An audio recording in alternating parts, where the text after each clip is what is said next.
Bonjour à tous et bienvenue à Followers, l'émission en direct de Facebook et de Twitter et surtout en direct du Spotlight. Bonsoir au public. Merci à tous d'être présents comme chaque semaine. Vous pouvez déjà réagir sur la page Facebook Followers et sur le compte Twitter Followers avec un petit tiré du 8. Cette semaine du très lourd comme d'habitude. Et je suis accompagné à ma droite d'Eric et de Juliette. Bonjour à vous deux. Salut Francis. Alors, bon, il faut le dire, c'est une émission un peu particulière. Juliette, qu'est-ce que tu fais déjà en plateau? Moi je préfère Alice. Si tu pouvais partir. Moi en fait je suis Aliette, voilà. Tu remplaces la nouvelle version d'Aliette. Oui, voilà, on a eu quelques problèmes au niveau de l'équipe, donc il y a quelques remplaçants. Bon, Eric, tu es toujours là pour parler de l'actualité sur Twitter et sur Facebook. Ouais, on fera un petit crochet sur les résultats d'hier à propos des présidentielles. Et on ira voir aussi, on fêtera un anniversaire, je vous laisse découvrir ça plus tard. Très bien, et donc toi, Juliette, tu prends la place d'Aliette avec les oubliés. Voilà, et on va parler des rescapés de la Shoah. D'accord. Et de l'autre côté, elle est toute seule, et c'est la première fois aussi qu'elle intervient à l'antenne, Lily. Bonjour Lily. Bonsoir. Bonsoir. Alors, si j'ai bien suivi, tu remplaces Alice. Exactement. Avec la chronique culture. Oui, et moi je vais vous parler des poissons aujourd'hui. Des poissons, très bien. Donc on aura quand même, allez, Alice, je vous le dis, Alice et Angelina nous feront un petit coucou depuis la vidéo. Vous aurez aussi Corentin et son analyse politique de la semaine, ce sera en plateau cette fois-ci. Et on commence tout de suite avec on a décidé de vous parler, on prend un sujet, on vous en parle, n'est-ce pas Lily? Non, c'est moi. Juliette. Voilà. N'est-ce pas Juliette? Voilà, Bon, tout à l'équipe fait. est un peu chamboulée, on va y arriver. Voilà, Tout à fait. donc, aujourd'hui on a décidé de vous parler d'un candidat à la présidentielle plutôt farfelu. Alors ne cherchez pas dans les candidats dont on a parlé hier, ça se passe outre-Atlantique et c'est un candidat pour la Maison Blanche qui s'appelle Vermine Suprême. Alors comme vous pouvez le voir, il a une botte sur la tête et il se décrit comme un anarchiste activiste aux États-Unis. Bon, il s'est déjà proclamé empereur du nouveau millénaire et il s'est présenté pour être maire de Baltimore et de Détroit. Il a fait campagne pour les primaires du Parti démocrate, puis du Parti républicain. D'accord, donc il fait les deux quoi. Exactement. Multiterrain. Et en plus, il est très sympathique. En fait, il part du principe que tous les politiciens sont des vermines, et lui étant la vermine suprême, d'où son nom. Et il a un programme un peu particulier parce qu'il propose des choses comme financer un programme d'hygiène buccale et nettoyer le pays avec une brosse à dents géante. Il veut financer les voyages dans le temps. Très bien. Il pourrait faire Doug de Retour vers le futur. Il prendra Hervé Morin pour faire Marty McFly. Et il propose également, s'il est élu, d'offrir un poney à tous les Américains. Donc une initiative plutôt sympathique. Effectivement, donc bon, on peut un peu considérer comme le cheminade américain, n'est-ce pas, hein, le C'est 0,25. une secte. Le 0,25%. Bien sûr, on vous met toutes les informations sur notre page Twitter et notre compte Facebook. Alors quelquefois, bien sûr, on les met au fil de la semaine, hein, parce que comme ça, on vous laisse un peu venir sur notre page fan et poster des choses. Si vous le connaissez, n'hésitez pas. En attendant, on se regarde tout de suite sa vidéo de campagne avec la chanson officielle de Vermine Suprême. Mr. Supreme, your 30-second closing statement, please.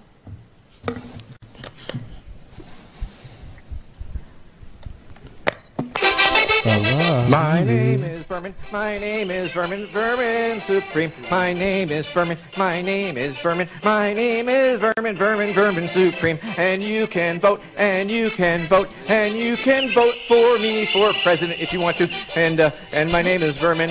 And okay, thanks very much for coming out. Voilà, donc pour ceux qui ont vu la vidéo, si vous avez bien entendu, à la fin de la chanson, il dit que Jésus lui a demandé de faire du candidat démocrate Randall Terry un homosexuel. Et du coup, lors d'un forum, Vermine Suprême lui a jeté des paillettes dessus et je trouve ça franchement très mignon. Bon, mignon, c'est pas vraiment le mot. Bref, c'était là, on a décidé de vous parler. Vermine Suprême, candidat à l'investiture pour les présidentielles des États-Unis. On enchaîne tout de suite avec, ben voilà, elle est là, avec toi Eric et la première alerte Eric. Ouais. Alors je disais qu'on allait fêter un anniversaire. Est-ce que vous connaissez le Club des 27 ? Le club des 27, non. Ce sont toutes ces célébrités qui sont décédées à l'âge de 27 ans. On y trouve par exemple Jimi Hendrix, Jim Morrison, Amy Winehouse plus récemment. Et ça m'a fait... J'ai vu ça et une célébrité française a fêté ses 27 ans cette année. Alors il est dans le risque d'être dans le club. Quelqu'un sait de qui il s'agit ? Non. C'est un sportif. C'est Joe Wilfried Tsonga. Alors, D'accord. Vous allez me dire, bon, entre un sportif et des stars un peu drogués, il n'y a pas de chance qu'ils finissent dans le club des 27. Mais on peut tourner à d'autres drogues, comme on peut le voir à l'écran. Parce que oui, il a un petit faible, Joe Wilfried Tsonga, c'est sur les Kinder Bueno. Donc faut faire gaffe de ne pas faire l'overdose à propos de tout ça. Et ça a déjà commencé à se faire ressentir sur sa santé, puisqu'il a perdu son match à Monte-Carlo la semaine dernière face à Gilles Simon. C'est vrai. Et beaucoup de gens sur Twitter ont fait un lien entre cette addiction et cette défaite. Donc on a trouvé par exemple Tsonga qui perd au tennis. Dommage, j'aurais bien aimé le voir en demi-finale. Fallait pas abuser des Kinder Bueno. Voilà, donc il prend. Mais bon, en attendant, on espère qu'il va pas trop dériver dans la consommation. En attendant, Joe, si tu veux, j'en ai un pour toi. Tu es le bienvenu sur le plateau de Followers. On t'attend. On peut se faire un petit fixe ensemble. On se l'allume, on se le fume quand tu veux. Voilà. Je rappelle donc qu'on est au Spotlight 100 rue Gambetta à Lille. Donc tu as jusqu'à peu près 19h30, 19h45 pour venir chercher ton Kinder Bueno. Merci Eric. On te retrouve tout à l'heure pour 2 autres actualités et voir comment Twitter et Facebook réagissent à l'actualité de la semaine. On enchaîne avec toi, Juliette, Ou et la Aliette, chronique comme tu veux. des Juliette Aliette. Voilà. Jaliette, tu vois, c'est un mix des deux. Jaliette. Ouais. On enchaîne avec toi, Jaliette, et donc la chronique des oubliés de la semaine. Oui, voilà. Alors, je vais vous parler d'Israël, mais sans vous parler de Palestine. Vous connaissez bien sûr le principe de la chronique. Vous avez qu'à ouvrir n'importe quel journal, n'importe quel site ou regarder le JT pour voir qu'on parle du conflit israélo-palestinien. Oui. Aujourd'hui, moi, je vais faire un petit tour en arrière à jeudi dernier. Jeudi dernier, c'était le 19 avril et c'était la journée de commémoration de la Shoah en Israël. Et pour cette occasion, forcément, ils observent 2 minutes de silence dans le pays en hommage aux 6 millions de Juifs qui ont disparu. Donc, c'est vrai que c'est une période de l'histoire dont on entend encore beaucoup parler aujourd'hui, mais on ne parle pas de ceux qui ont survécu à cette période et qui sont revenus en Israël. Aujourd'hui, ils sont près de 200 000 et force est de constater que, comme vous pouvez l'imaginer, ils vivent pas forcément paisiblement et même loin de là.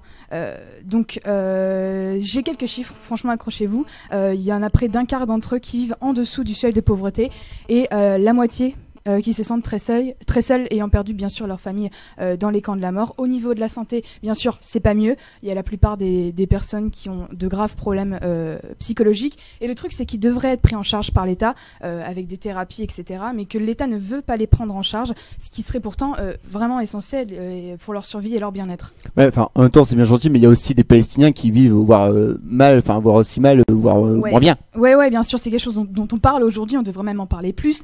Mais le problème, c'est que là, on parle vraiment des oubliés de l'actualité. Donc ici, le problème, c'est pas de prendre parti pour l'un ou pour l'autre. On veut parler des gens qui sont dans la misère aujourd'hui et dont on ne parle pas dans l'actualité. D'où, bien sûr, le problème des rescapés et de la Shoah.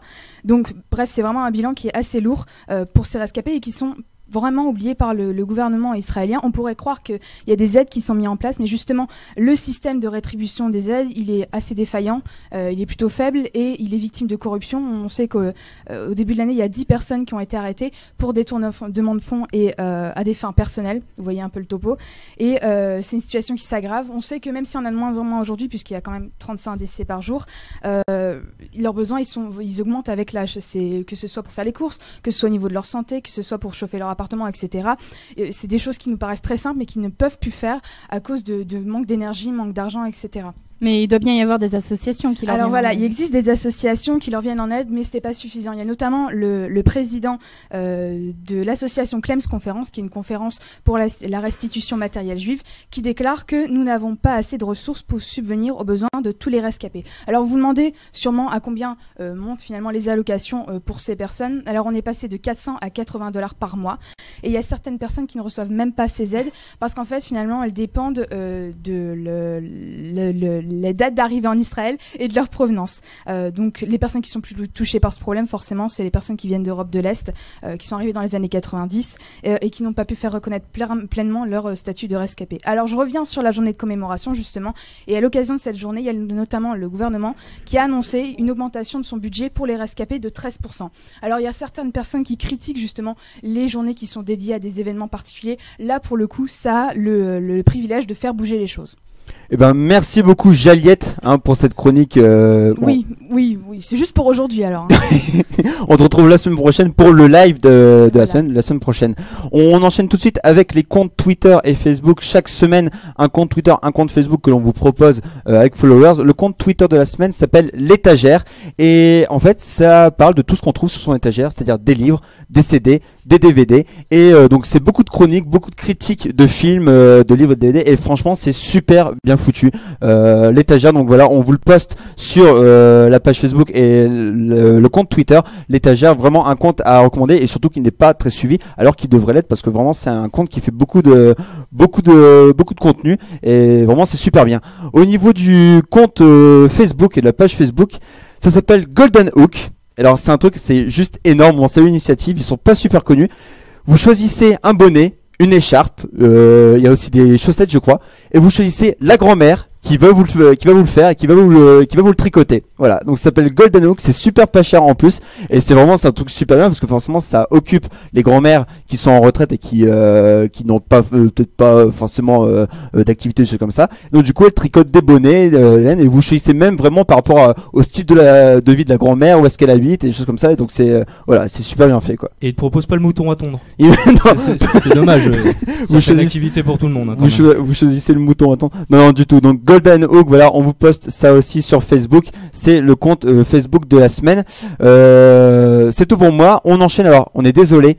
C'est la première fois que ça se passe dans Followers, mais il y a une page Facebook. Voilà, c'est comme ça. Pour des revenus, avoir des revenus publicitaires, un peu, on est obligé d'avoir une publicité. Et donc, c'est tout de suite la publicité pour Followers. On revient tout de suite après. Ne bougez pas.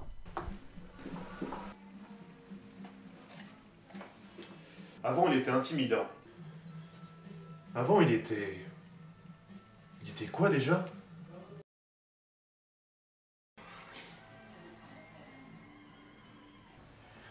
Bonjour, c'est à vous. Allez-y, installez-vous. Quand vous voulez. Avant, il était le Front National, mais ça, c'était avant. Vous allez vous aimer. Corentin, bonjour. Bonjour à tous. Normalement, je devais faire une arrivée monumentale sur le son de la campagne présidentielle. Est-ce qu'on peut la voir quand même, Ludovic, quand même? Est-ce qu'on peut avoir le son? Eh bien oui, mes chers followers, car le FN a bien changé aujourd'hui. Grâce à qui? À celle qui a su redonner un nouveau visage à ce parti en totale décrépitude. Vous le verrez bientôt, Jean-Marie Le Pen. Un regard de combativité qui lui vaut bien. J'invoque le troisième homme de ce premier tour, Marine Le Pen.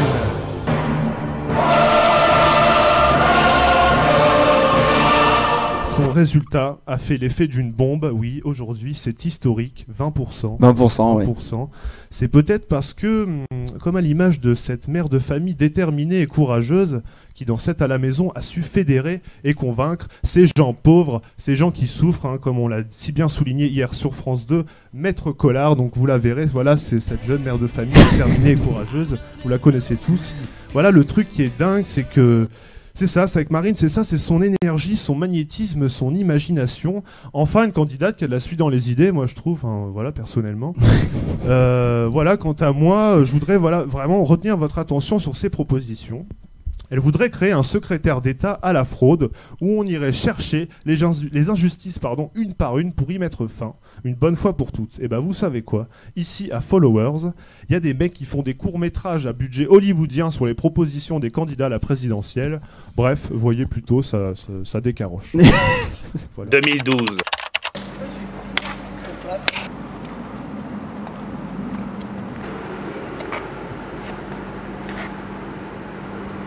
Dans une France gouvernée par Marine Le Pen et le Front National, un secrétaire d'État chargé à la lutte contre les fraudes et les injustices traque une à une les personnes qui tentent de tromper les services fiscaux. Une milice surentraînée, les gars de la marine, quadrillent les fraudeurs ciblés et les ramènent à leur maison mère.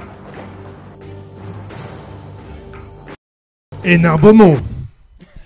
Bon, c'est un peu... Il y a eu quelques petits soucis avec la régie, mais bon, je m'excuse parce que moi aussi, j'ai souvent quelques problèmes avec la régie. Donc voilà, j'ai envie de dire que ça suffit. Hein. Bon, cette bande-annonce, vous l'avez pas vue, mais peut-être que nos followers l'ont vue sur Internet. On la postera de toute façon sur les réseaux sociaux. Voilà, c'est une grosse production, ça mérite d'être vu. Donc moi, j'en ai un peu marre aussi quand même de cette propagande bobo-impérialiste franco-américaine de chez Canal+. Je sais pas ce que t'en penses, Francis. Tout à fait. Voilà, mais moi, je préfère m'en tenir à ce qu'on nous dit sur Twitter. Voilà les faits.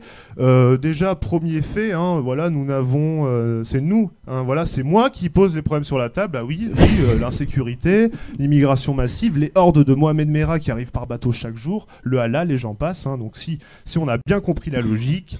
Nous n'avons plus les moyens de notre politique d'immigration. Bah, c'est ce que j'ai dit justement à un Roumain mendiant dans le métro tout à l'heure. J'ai dit on n'a plus rien. Désolé. Autre proposition, la loi Achetons français. Donc là, pas besoin de vous faire un film. Hein. Je ne sais pas si vous avez regardé Action discrète ce week-end. C'est un collectif qui s'est très bien justement chargé de la chose en démontrant l'efficacité de ce genre de réforme. Donc, dans son dernier épisode, aux marques citoyens, pardon. Un hypermarché voilà. de la région nantaise a décidé d'en faire un outil de région nantaise. Opération spéciale Achetons français. À partir de 5 articles français, vous passez en caisse Achetons français, c'est une caisse spéciale. Et vous avez 20% sur la totalité du caddie. Opération spéciale Achetons français. Il me faut 5 produits français. Bah oui, c'est pour aider les filières françaises de production industrielle, c'est bien. La choucroute, et c'est pas voilà. En France, je peux pas vous le prendre. Désolé. Donc quant à moi, voilà, je voudrais solliciter particulièrement votre attention sur ce dernier appel de Marine. Comme on s'est tous pris une grosse vague bleu marine dans la tronche hier soir, j'en profite également pour rafraîchir les esprits avec ce tweet. Attention, c'est parti. C'était pas ça. Voilà, elle nous dit, en fait, dans ce dernier tweet, elle nous dit qu'elle aime beaucoup la musique bretonne. Oui. Mano, tout ça, enfin, toutes ces choses-là, j'en passe et des meilleurs. Bon, c'était pas vraiment celui-là, en fait, qui voulait nous motiver le plus. Donc, je pense qu'en ce moment, on a tous besoin d'un peu de motivation, d'un petit quelque chose qui fera qu'on ira voter très nombreux le 6 mai prochain. Donc, Marine nous proposait, en dernière page, de voter pour nous-mêmes, de voter pour le peuple français. Et moi, je suis d'accord. Je suis complètement d'accord, je sais pas vous, et voilà, moi je vais voter pour moi-même. C'est une bonne idée. Hein. Ouais, je trouve que c'est original, j'aime beaucoup. Ouais, non, mais voilà, et donc je vous propose tous de voter pour vous-même le 6 mai, comme ça on pourra tous redevenir les petits présidents de nos petites vies. Et je vous remercie beaucoup. Voilà. Eh ben merci beaucoup Corentin pour ce jeu tweet. Donc je suis. On te retrouve la semaine prochaine. On continue avec la rubrique culture. Et toi, Lily? Oui, bonsoir. Alors tu veux nous parler cette semaine des poissons. Exactement. Alors bon, je vous rassure, aujourd'hui je vais pas vous faire un cours de biologie maritime, c'est pas vraiment mon truc. Je voulais étudier la vie sexuelle des poissons, moi. Eh ben c'est raté parce que moi je vais te faire quelque chose sur les tags de poissons à Lille. Intéressant. Cette émission est censurée. Pas du tout. Alors explique-nous ce que c'est que le concept. Colorés et souriants, vous n'avez pas pu les rater et ils sont partout. Il y a des tags de poissons à Lille, il y en a en noir et blanc, il y en a surtout en couleur, sur l'autoroute, en ville, par terre ou sur des bâtiments, par exemple sur le toit de l'Hospice Comtesse, comme vous pouvez le voir là. D'accord, donc ce sont des tags de poissons, ce sont des tags qui représentent des poissons. Exactement. Voilà. Alors, un des poissons qui a été les plus repérés, c'est celui qui est sur le toit de l'Hospice Comtesse, mais il y en a beaucoup plus. Il y en a environ une 60aine dans l'île. Et moi, j'ai voulu en savoir plus sur ces tags de poissons, qui les faisait, comment et surtout pourquoi. Bon, après avoir mené ma petite enquête, j'ai trouvé une interview de l'artiste dans un journal de Sciences Po Lille. Bon, l'artiste s'est pas exposé au grand jour et les tags de poissons sont quand même auréolés d'un certain mystère chez ceux qui, comme moi, s'adonnent à la chasse photographique aux tags de poissons. Bon, d'après Rue de Trévise, le journal dont je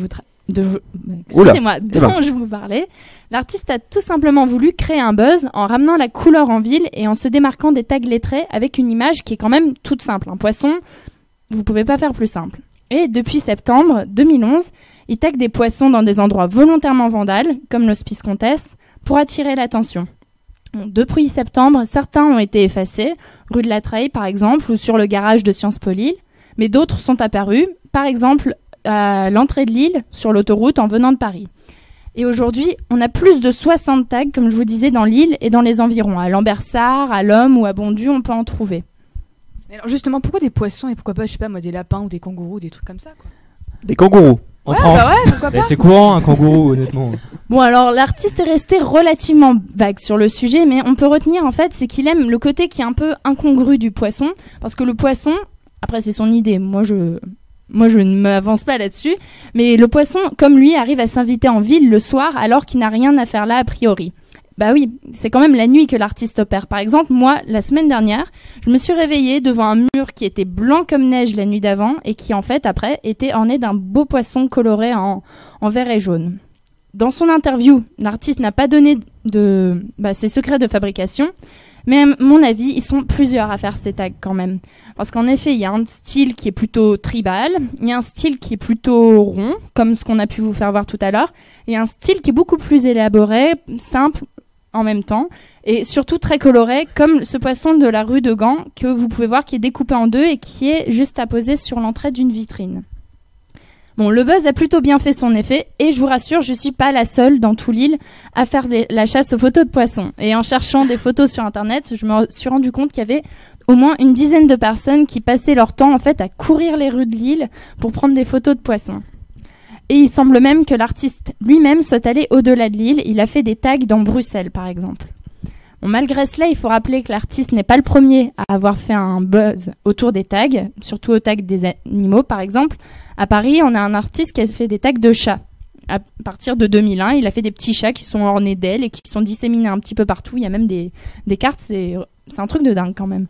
Et nous, parce qu'à Followers, on aime quand même bien s'amuser, et ben on va vous proposer de participer à la chasse aux poissons. On va poster un album de quelques photos de poissons sur notre page Facebook, et après, ce sera à vous de compléter l'album. Donc, je vous rappelle, il y a quand même plus de 70 tags de poissons, donc il y en a forcément un auprès de chez vous. Vous n'avez pas besoin de faire 100 km et de passer toute votre journée sous la pluie à courir pour chercher un tag de poisson. Donc, moi, je vous dis, sortez vos appareils photo, ouvrez les yeux et partez à la chasse aux tags de poissons. Eh ben merci beaucoup Lily. Donc, je rappelle que voilà, on poste l'album photo et voilà, vous devez aider-nous à trouver tous les poissons. J'ai entendu le son et j'ai vu la lumière de l'alerte Eric. Et oui.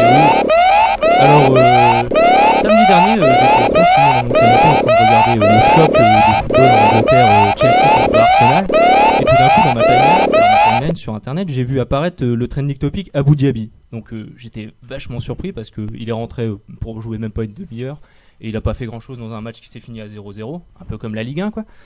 Et en fait s'il est si connu sur Twitter, Abu Dhabi, c'est tout simplement parce que les gens se moquent de lui, parce qu'il est tout le temps blessé. Et donc certains le prédisent déjà une nouvelle blessure, comme vous le savez qu'il va se blesser à Abu Dhabi. Et donc franchement Twitter est vraiment pas sympa avec lui. Certains sont en train de chercher des solutions un peu débiles pour pas qu'il se blesse. Du genre c'est Abu Dhabi ou son hologramme, parce qu'au rythme où il se blesse, vaut mieux faire jouer l'hologramme quoi. Une solution un peu bizarre. Oui. Et le pire du pire, c'est qu'il y en a qui font des paris dessus. Ça, j'ai trouvé ça vraiment moche. Genre Abu Dhabi qui rentre sur le terrain, c'est systématiquement à Paris avec les potes pour savoir combien de temps il va rester intact. Donc, voilà, c'est vrai. Mais je pense qu'on peut. Enfin, je demande à tous ceux qui nous suivent, tous les followers, tous ceux qui sont en train de nous regarder, s'ils peuvent inventer un jeu à boire avec Abu Dhabi qui se blesse. Je pense qu'il y a quelque chose à faire. Effectivement. Il se blesse tellement souvent que vous allez passer des bonnes soirées. On vous attend. Soyez imaginatifs. On veut le jeu Abu Dhabi.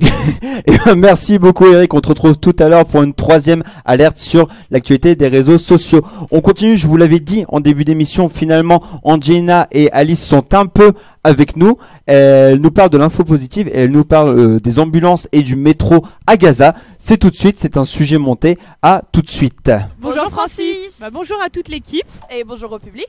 Donc comme vous pouvez le voir, on n'est pas sur le plateau. C'est pas pour autant qu'on vous oublie, donc on vous a préparé une info positive.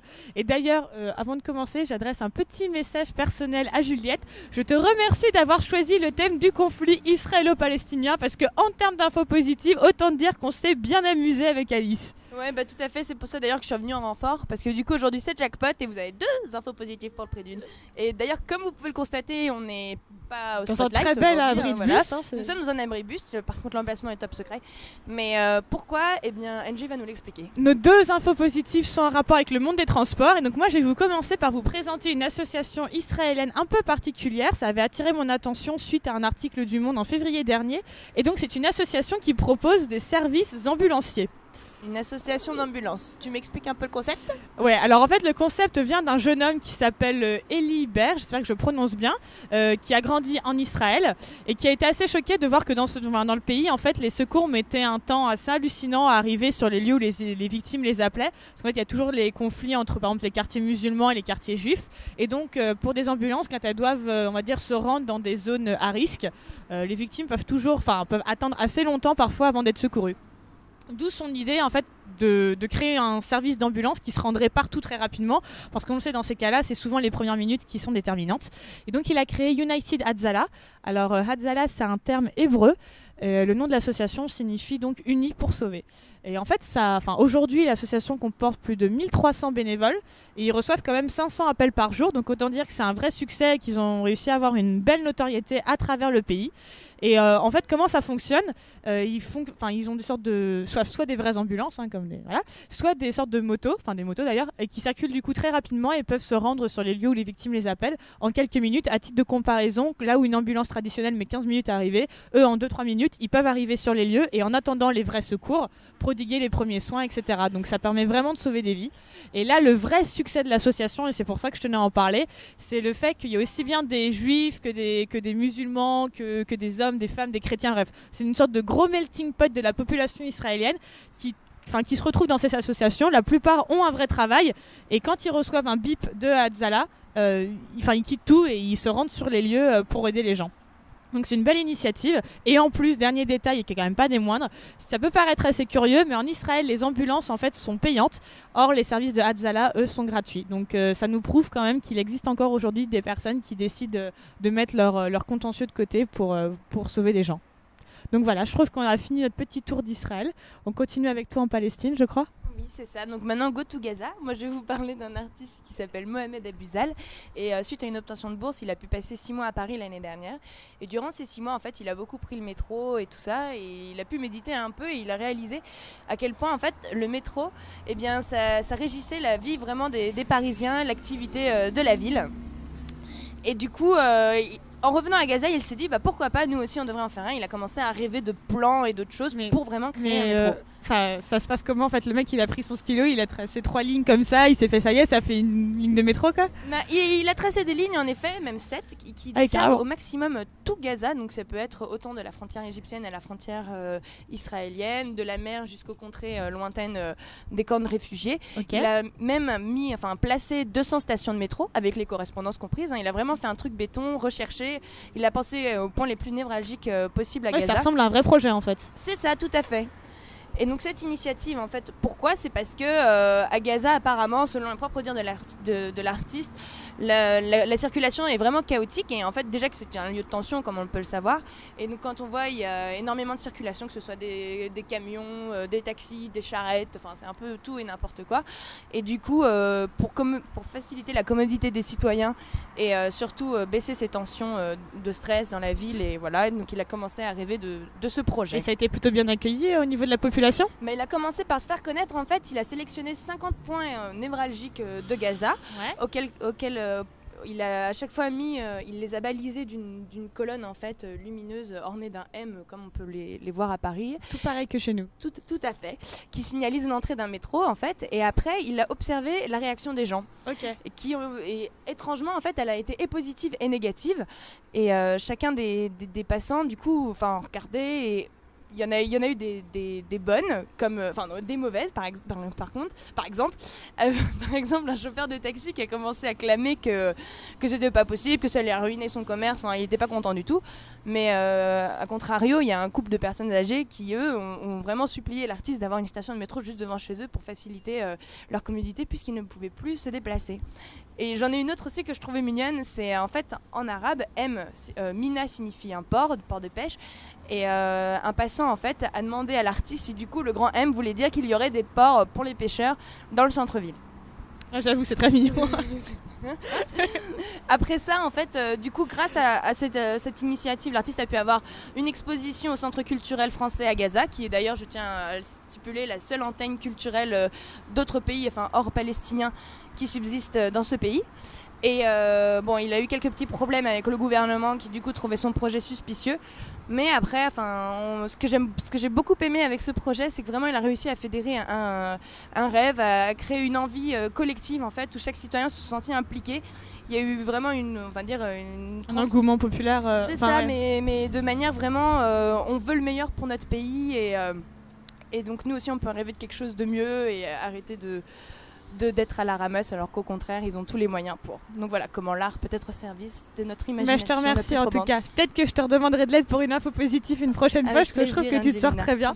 Et du coup, nous, la semaine prochaine, on est de retour en plateau, donc on vous dit bon courage pour le reste de l'émission et à lundi prochain. Salut! Lundi prochain, ciao! Merci beaucoup Alice et Angelina. Petit problème technique, on vous repostera bien sûr la chronique sur Facebook et sur Twitter pour que vous puissiez suivre ça. Et je crois d'ailleurs qu'on a des réactions sur Twitter et sur Facebook. Oui, il y a eu une réaction sur mon sujet bien aimé des poissons. Alors c'est Aliette qui nous dit qu'elle veut aussi des poissons à Londres. Donc moi je l'encourage à justement vraiment ouvrir ses yeux. Oui. Parce que les poissons peuvent être débusqués un peu partout. On n'en a pas vu, elle en veut. Eh ben, moi, je prends le premier train et je prends ma boum de peinture et je vais en faire là-bas. Il est hors de question que Londres reste sans poissons. Je prends une garde à vue. Mais pas du tout. Et il y a d'autres réactions également sur Corentin. Corentin, on te trouve magnifique avec ta chevelure. Ouais. Merci beaucoup, Corentin. On continue avec la musique. Alors, c'est d'habitude Alice qui se charge de cette chronique. Nous, clairement, bon, du coup, on a fait une chronique musique.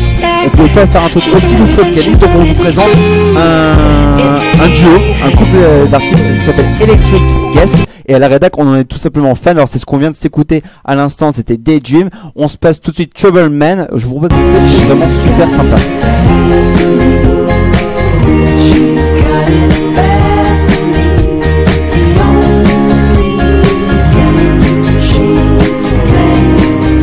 Electric Guest, ce sont deux New-Yorkais qui viennent seulement d'être connus. C'est un premier EP qui s'appelle Daydream. Et voilà, pour le coup, on est vraiment à la pointe de l'actualité. Même les Inrock n'ont pas fait de papier sur Electric Guest. Donc, et franchement, pour en avoir parlé avec toute la rédac, on est tous à peu près d'accord pour dire que dans les prochains mois, vous entendrez Electric Guest sur toutes les radios. Et vous pourrez bien sûr les télécharger légalement sur toutes les plateformes de téléchargement légal. Electric Guest, on vous poste bien sûr toutes les infos sur la page fan, Twitter et Facebook.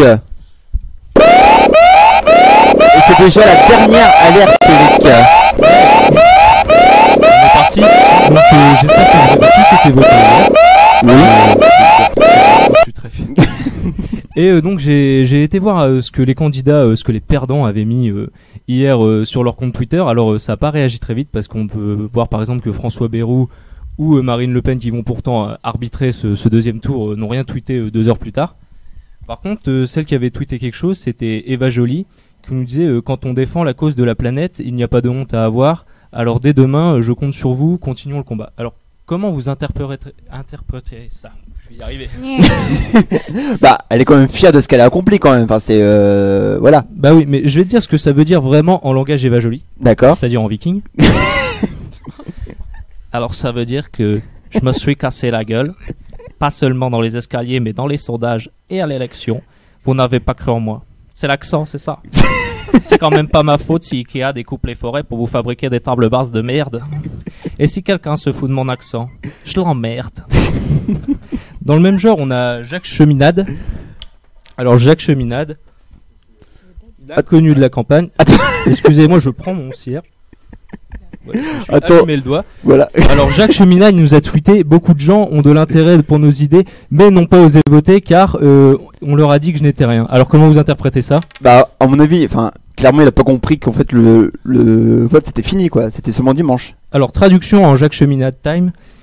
Moi, grand gourou Jacques Cheminade, de la grande secte, vous avez voulu voter, vous n'avez pas réussi. Rejoignez-nous. Nous faisons des choses très bien ensemble. On égorge des poulets dans le garage le jeudi. Venez. Enfin, je vous dirai tout sur mes idées une fois que vous aurez payé le chèque. Et retrouvez-nous sur notre site. Et retrouvez-nous sur notre site. Et j'ai plus la fin. Le site www.vénéron www.vénéroniti.com et voilà, vous trouverez toutes les infos sur Jacques Cheminade. Et ben merci Eric pour cette dernière alerte qui résume toute l'actualité vue par les réseaux sociaux, et c'est déjà la fin de notre émission, c'est la fin de Followers. On se retrouve la semaine prochaine pour une nouvelle émission avec cette fois-ci toute l'équipe. On s'excuse un peu des problèmes techniques, bien sûr ce sera réparé la semaine prochaine avec le retour de toute l'équipe. Merci au public d'avoir été avec nous en direct du Spotlight 100 rue Gambetta près de République. Allez, n'hésitez pas à venir et surtout n'hésitez pas à nous poster vos avis, vos commentaires, vos analyses et limite ce dont vous voulez ce qu'on voulait que l'on parle dans Followers, parce qu'on est aussi là pour ça, c'est un projet participatif comme les réseaux sociaux, quoi. On se retrouve la semaine prochaine. Ciao, ciao, ciao.